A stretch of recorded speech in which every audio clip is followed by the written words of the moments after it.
Hello, and welcome back to the Foster Files. I am Kelly, and I am a foster with Cross Your Paws Rescue in the Pittsburgh area of Pennsylvania. On today's episode, I wanted to talk a little bit about the beginning stages of fostering. I'm going to dive into what's going on in the rescue world and why you should even consider fostering. And then, if you do make the decision to foster, how you need to think about the setup for your home, what behaviors you can expect from the dogs, and what sort of changes you may have to make in your lifestyle in order to make this the best experience possible. So hopefully you guys find some really great information and we can really work together to get more dogs adopted in 2025. In order to get some really good data, I went to the website bestfriends.org. They do a collection of supporting rescues all over the country. And they have their 2024 data posted. So I just wanted to talk a little bit about it. And I think some of it's going to be numbers that are maybe really hard to hear. But I think it's so important when considering considering the impact that you might have when you are adopting or fostering an animal. So in 2024, 425,000 dogs and cats were euthanized in shelters. Now, that's obviously the downside of this world that we're in, but there were 2.4 million adoptions in 2024. And that's actually a 4.1% increase in adoptions over 2023. So things are trending in the right direction. In 2024, there are an estimated 4.8 million dogs and cats that entered in shelters. So what does that mean about entering in shelters? Because I think we think a lot about strays, and obviously strays are a massive part of the issue. They're a huge part of what's going on in the shelter and rescue world. But it's not just about stray animals. I know that people can't seem to understand how someone could do this, but a lot of the dogs that end up going into shelters are dogs that are surrendered to those shelters or dogs that are just dumped. So there's a number of different reasons that someone could make that choice, and whatever those reasons are, it leads to millions of dogs and cats getting put into the shelter system every year. Unfortunately, out of that 425,000 animals that were euthanized in shelters in 2024, 237,000 of them were dogs. I mean, that's just a number that's really hard to even wrap your head around, let alone comprehend how you as one person could make an impact in fostering. But what's even harder to think about is that those numbers, from what I can understand from bestfriends.org, and if someone hears this podcast in that organization and they would like to correct me, I certainly welcome that. But from what I can understand, those numbers only seem to represent brick and mortar shelters. So this is not representing intake directly into the rescue non-shelter system, which actually happens to be the system that I'm a part of. We do pull from shelters, but I work with a rescue that's not itself a shelter. It's completely foster-based. We also receive strays. We pull dogs from the local animal control in the area. We receive owner surrenders, and not unlike Max, who you guys heard about in episode 1, we also get dogs that are adopted out from our rescue and then are surrendered back to us for whatever reason. So ultimately, fostering saves lives. There are a number of animals that need homes, and the shelter systems and the rescue system is really at its max, unfortunately. When you think about how you could maybe be a small step in solving that problem, what are some things that you need to consider before you actually foster your first animal? And obviously, I do want to preface this by saying we're going to talk a lot about dogs throughout the course of this podcast. And that's because that's where my experience lies. So it's what I'm comfortable talking about and what I'm familiar with. But I think that there's probably people who would agree that fostering any type of animal, you're going to want to consider all of the things that I'm about to mention, because certainly there are Cats is another one that is huge that there's a lot of foster and adoption need for cats, but even things like birds, farm animals, there's just a lot of just animal need. So whatever your cup of tea is, this is probably relevant to you. But again, I'm going to focus primarily on dogs. So please just give me some grace when you think about the conversation that I'm having, that's where my experience lies, which is why I'm having that particular conversation. So the first thing that I think is important for you to consider is the rescue that you're going to work with. I mentioned in episode 1 or episode 2, I think it was episode 1, I talked a lot about some of the things that I really like about Cross Your Paws. One of the things that I really like about Cross Your Paws is the way that they support their fosters by giving their fosters somewhat of a final say when it comes to the adoption process, really backing the fosters and saying, you know the dog best. If you think this family or this person is the right fit, let us know. If not, that's fine too. So Cross Your Paws does a really good job with that.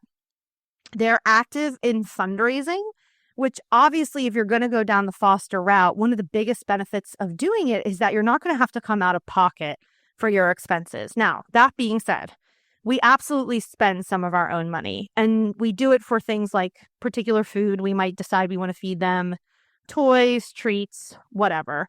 But that's our choice to make. You don't have to make the same choice that Michael and I do. Whenever we do spend our own money, I kind of just look at it as a donation sort of inadvertently to the rescue because it's money they don't have to spend in order to kind of maximize the well-being of the dog. Whenever you are fostering for a rescue, you are set up to have any veterinary needs, any food, toys, pee pads, crates, pens, whatever you need from the rescue. A really good rescue is going to be able to have those resources. And the best way that they're going to get those resources is through fundraising and doing different types of events to raise money. So Cross Your Paws does a really good job with that. And so do dozens and dozens and dozens of other rescues. You'll just want to make sure that you're with a rescue that's active so that they're going to have the financial resources to support the decision that you've made to foster. And this may go without saying, but consider your lifestyle and consider your work schedule. Now, an argument could be made that any time out of a shelter environment in an actual home is better for a dog than any time in the shelter environment. And I agree with that. I really do. That being said, you need to protect your own sanity when it comes to fostering, right? So if your lifestyle is one where you are traveling quite a bit, and maybe your house is going to be empty a lot because of traveling, or maybe your partner travels a lot, so you're going to be handling this foster primarily on your own, or you travel a lot, therefore your partner would be handling the foster on your own. I would really take a second look at fostering and either foster when you're on a break from travel, or maybe consider another way to support your local rescue, because being in and out of your home and having to do boarding or having to do a dog sitter or having to set up so that your foster dog can stay with another foster is challenging for sure. So I think it would be important that if you are a very frequent traveler, you want to really, really think about fostering and whether or not that's going to make sense. As far as work schedules are concerned, one of the only positive things that came out of COVID in 2020 is that so many employers now are offering either a work from home or a hybrid work schedule. So I have experience with a lot of people in the rescue who are like, oh yeah, I can foster this particular dog. Maybe the dog has separation anxiety or whatever, because I work from home. So I'm home all the time. So we don't necessarily have to worry about that particular behavior trait when it comes to the dog. But if you're anything like me, you work a regular 40-hour work week outside of the home. I've mentioned before that I do have the privilege of bringing a dog when appropriate to the office with me. So that's nice, but there are times when that does not make sense. For example, Max right now, bringing him to the office is not an option. So he's at home 8 hours a day. And again, we are set up in a way where he can access the yard and the inside of the house during those 8 hours. But that's not always the case. There are dogs that are escape artists that we would not trust for that situation. There are dogs that can't figure out the dog door that we would not trust for that situation. So we would have to consider our work schedule and making sure that we're home at an appropriate time to like let the dog out, make sure the dog gets the attention that it's need, and so on and so forth. So you will want to think about your work schedule. You'll also want to think about your own tolerance and patience level. So if Michael were here right now recording with me, you would probably hear him kind of scoff when it comes to me and my level of patience. I am generally not a patient person at all. For some reason, I do have, I think, a little more patience when it comes to the dogs, because I can promise you that you can be fostering the best dog in the world, but you're going to see pees in the house, coops in the house, chewing. So you'll have to make sure that you can kind of tolerate your patience level and measure that and really say, like, am I going to be able to handle that, or am I going to freak out or flip out or really be pissed off about it or whatever? Barking is one that you're going to have to make sure that you're paying attention to, especially if you live in an apartment complex, if you live in a condo.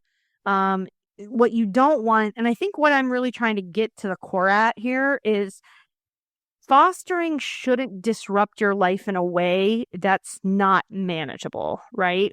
So you have to make sure that you're taking those things into consideration. So what's your patience level? Are you going to be super angry if you have a carpet that gets peed on or pooped on? Or are you going to be able to sort of take that in stride and then work with the dog to house break and figure that out? And if you're not going to have patience, then this world isn't for you. And again, there are lots of other ways you can support your local rescue. So it just might not be that fostering and always having a dog that needs to be relearned, decompressed, kind of always starting over just might not work for you. And that's okay. It's also really important when you're considering fostering that you are considering your current household members. And I just don't mean the people in your household. I also mean the dogs. So I'm going to talk a little bit about the people first, and then I'll talk about the dogs, because we are in a position where the only people in our household are my husband and I. So we don't have to worry about the kids side of things. But I will tell you, if you have kids, you do have to think about how your kids are going to interact with the fosters and how the fosters are going to interact with your kids. So there are fosters, again, this is one thing that Cross Your Paws is really good at, is they try their hardest to really evaluate each and every dog properly. And if they get a dog in that they need a home for and they haven't properly evaluated, they'll tell you that, this dog is like an emergency foster. It has not been kid evaluated yet. It has not been other dog evaluated. It has not been cat evaluated. So that the people that step up to take that dog fully know what they're getting themselves into before they, bring that dog in. But as far as kids are concerned, I think it's so important that you kind of step back and really look at it from a 3,000-foot view and say, okay, just because my kids are good with our dog doesn't necessarily mean they're going to be okay with the new dog. The next section what we're going to talk about is decompression. So if you are a family that has kids and they love dogs, it's really important, I think, that you set some kind of verbal boundaries and expectations with your kids before that dog comes into the household. Because I'm going to talk a lot about decompression. So you're going to hear about why that's important. But you got to really make sure that you're setting those boundaries. So Michael and I don't have children, but we do have nieces and nephews.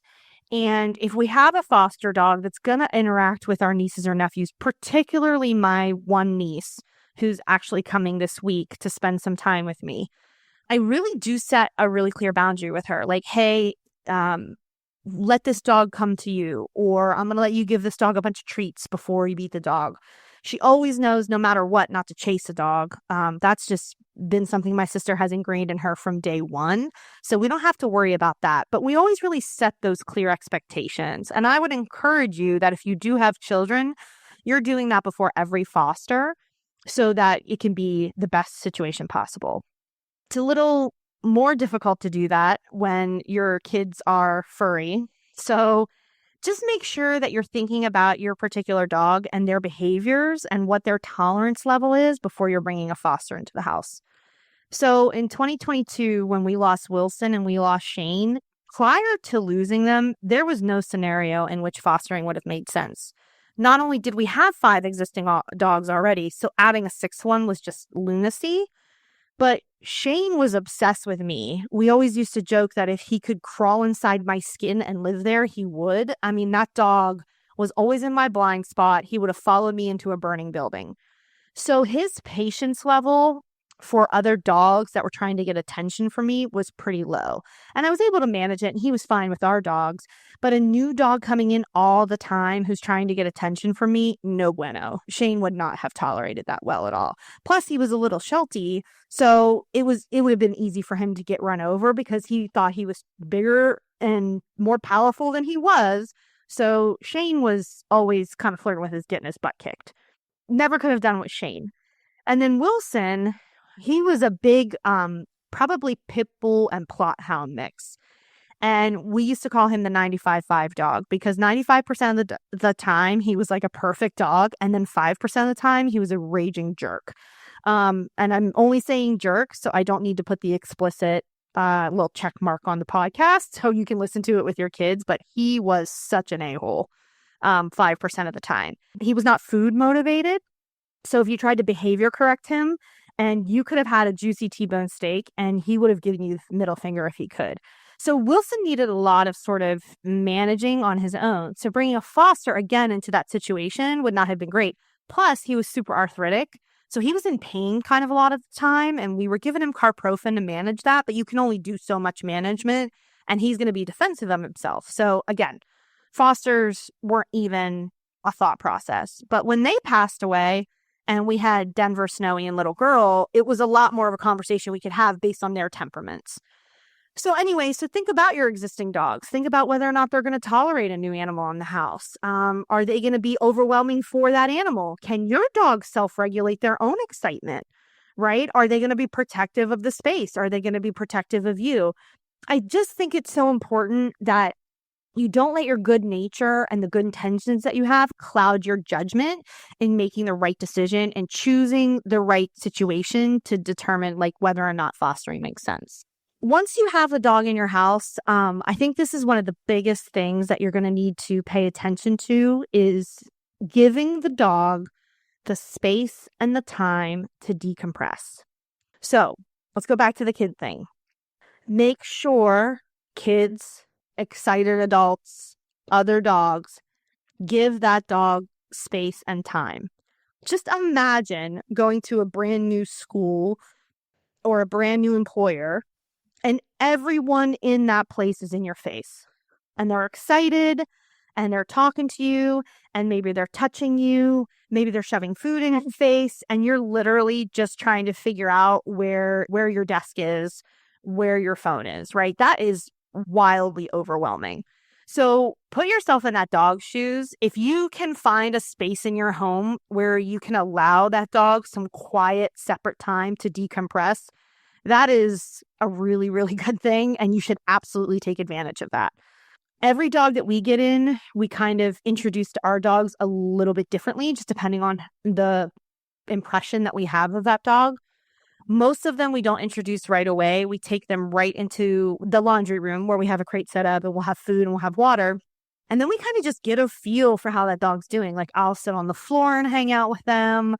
We'll just sort of relax. You know, is the dog coming up to us? Is the dog super fearful? What does this look like? Oftentimes we'll walk them around our yard on leash. So even though it's fenced in, we'll have them on leash. We'll walk them around.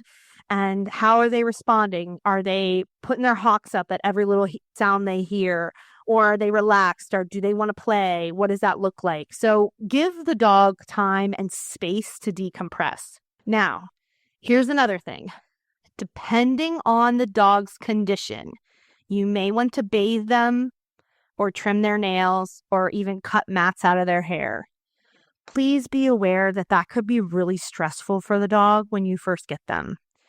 I have had fosters that have absolutely stunk overnight because I just know if I try to bathe them, they're going to be really stressed out. So give them some time to kind of decompress a little bit before you try to trim their nails or bathe them. It just could be an added stress level for them. So I talked about this a little bit before. They might not be housebroken. They might not be leash trained. They might not be crate trained. So the moral of the story is patience, patience, patience, patience. Crate training is something that I'm going to talk about more in depth in a different episode. But here's the way that I approach the whole foster situation. I approach it that they are, while they're here, it's my job rather, to make them feel safe and to get them to the point where they can meet other people and go into another home and not be fearful or reactive, at least eventually kind of calm down a bit. So I have had dogs where I go to put them in a crate and they completely and fully shut down because they're terrified. Cheese is actually like that. She fully shuts down if you try to get her in a crate. So be aware that there's going to be some dogs that you're going to be able to crate comfortably and some dogs that you aren't. Pens are a really good option. And like I said, just putting them in a separate room is also an option. These dogs, when they come in, they could be fearful. They could be reactive. They could be destructive. They could be clingy. They could be standoffish. Don't take any of it personal. You might not know a single thing about the situation that they came from, and this is all very overwhelming for them. So give them some time and do what it takes to understand that you have to earn their trust. They don't have to earn yours. You have to earn their trust. During the foster period, one of the things that's really important to remember is they are a flight risk. All foster dogs and newly adopted dogs are a flight risk, especially right away. They are freaking out. They are in survival mode and they don't know you, they don't trust you, and they will run from you. We used to use martingale collars. So if you're familiar with martingale collars, they're the ones that as the collar is pulled by the leash, the collar actually tightens, not choke, but it actually tightens so that essentially as long as the collar is fitted properly, the dog can't back out of it, right? They can't get it and slip it over their head. So when you have them leashed up and you have them on a martingale, they're not going to be able to slip out of the collar. Again, as long as it's fitted properly. Earlier this year, Cross Your Paws made a switch from martingale to Leash of Love. Now, Leash of Love is a martingale collar that is permanently attached to a leash. There's a lot of research that reflects that having a dog in a crate with a collar on or a harness on is actually extremely harmful and can lead to serious injury or death. So Cross Your Paws made the choice to have these Leash of Love, which come with the martingale attached to the leash, and then they come with a breakaway collar. So in theory, if the breakaway collar gets attached to something or caught on something, as opposed to it choking the dog or hurting the dog, it just breaks off. But even as you leash them, which they say even leash the dog if it's in a fenced-in yard, because you don't know who's a jumper or who's a climber. But also you want to make sure that all your doors, any gates that you have, windows, everything is secure. They will door dart you. They will gate dart you. They're going to try to get out from behind you. They're going to maybe even try to jump out of your car. I know that sounds bonkers, but they don't know you and they are terrified. So approach every single foster and newly adopted dog as a flight risk. And you should consider getting cameras. I mentioned that in the first episode that we have cameras. So we have Ring doorbell cameras on the front and the back of the house. The one we have on the side of the house is a piece of junk. We can't get it figured out for some reason. And then we just recently got Furbo cameras for the dog room and the laundry room. Those are good. We really like those. Even the small ones that don't treat dispense. I really like the app and what the app tells me is going on with the dog. And then the way you can adjust the app to make sure it's not telling you every time there's a human in there, because then I just am getting notified that I'm in the room, which I already know that. So that's ridiculous. But consider having cameras, especially as the dog is decompressing. Like, what is this dog doing when you're not physically in the room with it? So cameras are a really good investment for fostering.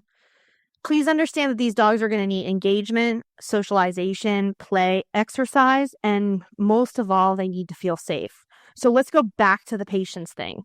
If you or someone in your household is going to be angry every single time this dog tries to get away from you or barks or goes to the bathroom in the house, that is not going to make that dog feel safe. And you have to make these dogs feel safe. That's the only way you're going to get them to the point where they can integrate in your home safely and comfortably and integrate into the adopter's home. Please also understand that these dogs, the aspects of their personality are going to change over time. You might start out with a dog that is friendly, is good with everybody, is a people pleaser, is food motivated. And then as they become sure of themselves, some of that starts to go away and they're not friendly with everybody. Max is a really great example of that. Like when we had him back in March, we had no indication that he wasn't going to be friendly with strangers. But then as he got more sure of himself and as he became comfortable with who were his people, he became less welcoming of strangers. So just understand that aspects of their personality are going to change over time. So on the flip side of that, a dog that comes in that's fearful, won't let anybody touch it, that dog is potentially going to be friendly over time and love people. A really good example of that is an Akita foster we had last year named Mira. Mira spent 90% of the time she was here outside in the yard.